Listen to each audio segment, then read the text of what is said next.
le fait que la République française protège le blasphème. Il s'agit là d'une injonction venant des loges maçonniques et venant en particulier de la plus grande des loges maçonniques, qui est l'antitétionniste, évidemment, parce que le reste, ce sont des figurants, voyez-vous, ce sont des gens que l'on traite comme des imbéciles, des petits ambitieux, tandis que derrière, il y a le CRIF, chez nous, il y a vraiment toutes ces organisations qui veulent, orienter non seulement la gauche anarchiste, mais la droite elle-même, la droite nationaliste, vous voyez, chez nous, dans le sens anti-musulman, en représentant l'islam et bien sûr la caricature, parce que c'est plus qu'une caricature, c'est une grossièreté. Moi j'ai vu ces dessins, mais écoutez, je n'ose même pas vous dire qu'est-ce qu'il y a de plus grossier dans ces dessins, j'en aurais honte, j'allais dire dans l'éternité. C'est vraiment, disons, pour pouvoir représenter l'islam et le grand prophète comme une monstruosité qui menace la civilisation européenne, voyez-vous, cette civilisation chrétienne que eux-mêmes combattent dans l'éducation ici, voyez-vous. C'est cela qu'il faut voir. Monsieur Macron, là, n'est qu'un instrument, voyez-vous. C'est un homme, je l'ai dit ce matin, qui était un ancien élève des jésuites. Moi, j'aurais honte. Moi, j'étais élève des jésuites aussi. J'aurais honte d'avoir été formé par des prêtres, des gens qui ont eu des saints et des gens qui ne l'étaient pas, bien sûr.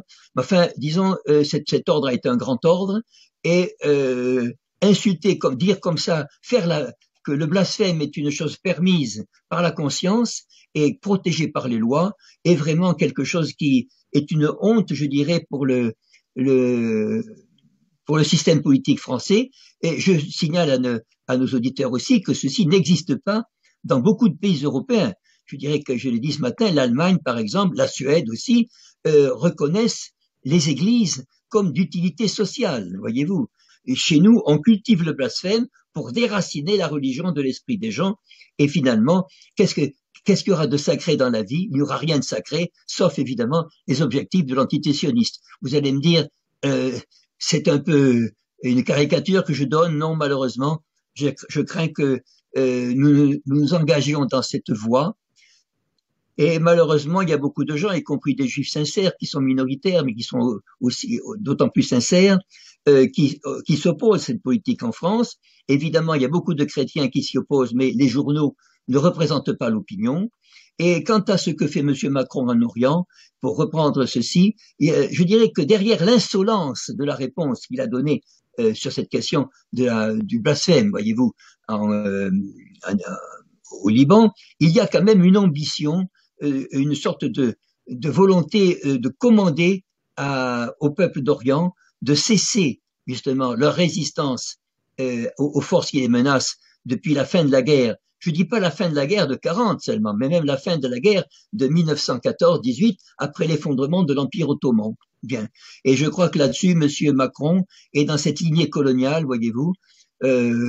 Je sais bien que le général de Gaulle avait combattu les Syriens aussi en 1921, mais il avait une qualité de chrétien que n'a pas Monsieur Macron, c'est qu'il pratiquait la confession de ses fautes, voyez-vous. Bon, et là, ce n'est pas le cas de Monsieur Macron, qui est un homme qu'on a mis certainement au pouvoir, mais c'est un jugement tout à fait subjectif, qui était à un poste qui est au-dessus de ses forces, voyez-vous.